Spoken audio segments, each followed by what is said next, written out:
কোটি কোটি টাকা এখান থেকে এরা আত্মসাৎ করে নিয়ে এখান ফালাই গেছে। এদেরকে আমাদের সূক্ষ্মভাবে ওদের বিচার আমরা চাইতেছি।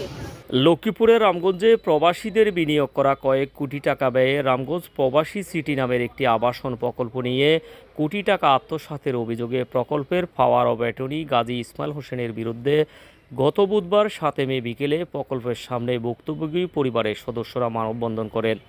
এখানে মানে ফ্ল্যাট নিয়েছে পরে আমার মেয়ে সহ আমার ছোট ছোট দুগা বাচ্চা সহ আইসি রোজা থাকি 4টা বাজে আইসি রাতে 10টা বাজে গেছি। বহুত জ্বালাতন করছে। ভুক্তভোগীদের অভিযোগ, রামগঞ্জ প্রবাসী সিটি নামের এই প্রকল্পের সদস্যদের থেকে প্রায় 8 কোটি টাকা সংগ্রহ করে অভিযুক্ত ইসমাইল হোসেন সেখান থেকে অর্থ আত্মসাৎ করে এবং প্রকল্প দেখতে সেখানে কেউ গেলে বিভিন্ন রকমের ভয়ভীতি দেখায় এবং হুমকি প্রদান করে। সমিতির মাধ্যমে জমিন কিনছে, তারা বলছে যে প্রতি সদস্য একটা প্লট পাইবে, একটা দোকান পাইবে।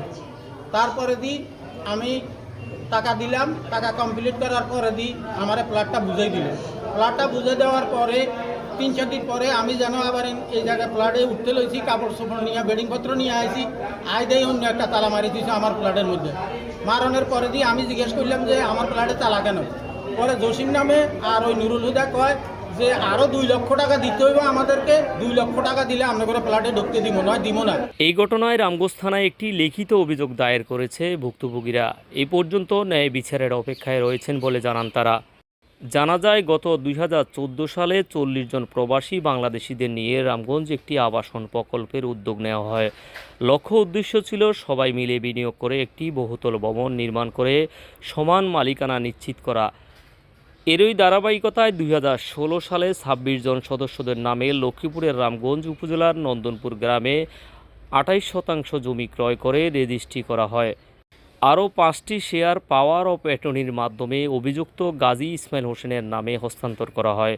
পরবর্তীতে সবাই প্রবাসে থাকার সুযোগে তিনি এবং নিজের নামে রাজধানী ঢাকায় জমি ক্রয় করেন এবং হাতিয়ে নেওয়া অর্থের কোনো হিসাবও দিচ্ছেন না।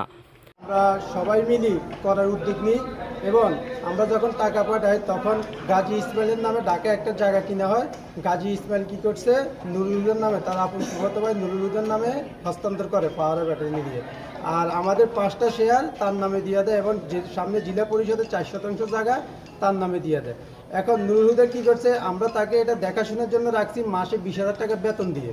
ঠিক আছে, আমরা যদি প্রবাসী, সেও আমাদের মতো একজন শেয়ারদার, আমরা যত টাকা দিছি সেও তত টাকা দিছে। সে কোনো এখানে মালিক না, সে কোনো একটা ডেভেলপমেন্ট কোম্পানিও না। এটা আমাদের সবার টাকা জায়গা কিনে হয়েছে এবং সবার টাকা দিয়ে বিল্ডিংটা উঠতেছে।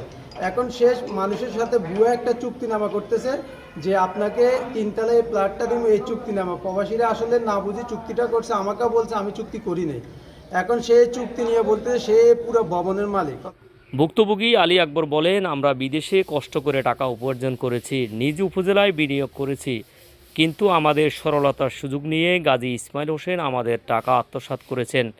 আমরা আমাদের প্রাপ্য অর্থের হিসাব চাই। 3 কাটা টাকা কিনছে, সব আমরা জানি না। এর পরে দিয়ে আমাদের এখানে 2800 টাকা 400 টাকা তাও তারা তাদের নামে রেখে দিচ্ছে, আমাদেরকে বলেন। এখন আমরা প্রবাসী জানতে পারছি, আমরা এখন বছরে 3 বার হজ করে এবং উনি মসজিদ মাদ্রাসা সমস্ত পরিচালনা করে। ওনাকে আমরা বিশ্বাস করছি। উনি বলছে যে আপনারা আমাদের জায়গা দিয়ে আপনাদেরকে যেখানে আপনাদেরকে একটা করে প্লট আমাদের দিয়ে দিব, এখানে আমাদের কোনো ব্যাটমেন্ট নাই, আমি একটা আপনি নিব, আমাদেরকে আপনারা যেটা সম্মান করে আমরা সম্মান যাবো। এ বিষয়ে রামগঞ্জ থানা অফিসার ইনচার্জ মোহাম্মদ আবুল বাশার বলেন, আমরা অভিযোগ পেয়েছি, এ বিষয়ে তদন্ত চলমান রয়েছে। কোটি কোটি টাকা এখান থেকে এরা আত্মসাৎ করে নিয়ে এখান ফালাই গেছে। এই গাজী আইনের আয়ত্তে আনার জন্য আপনাদের কাছে আমাদের অনুরোধ রইল।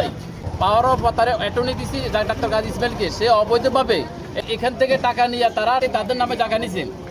তাদেরকে আনিয়া আমরা যাতে সুস্থ বিচারের মাধ্যমে আমাদের পাওনা বুঝে পাই। এ বিষয়ে অভিযুক্ত গাজী ইসমাইল হোসেনের মুঠোফোনে একাধিকবার ফোন করেও বক্তব্য নেওয়া সম্ভব হয়নি। শাহ আলম, দৈনিক নবযুগের কণ্ঠ।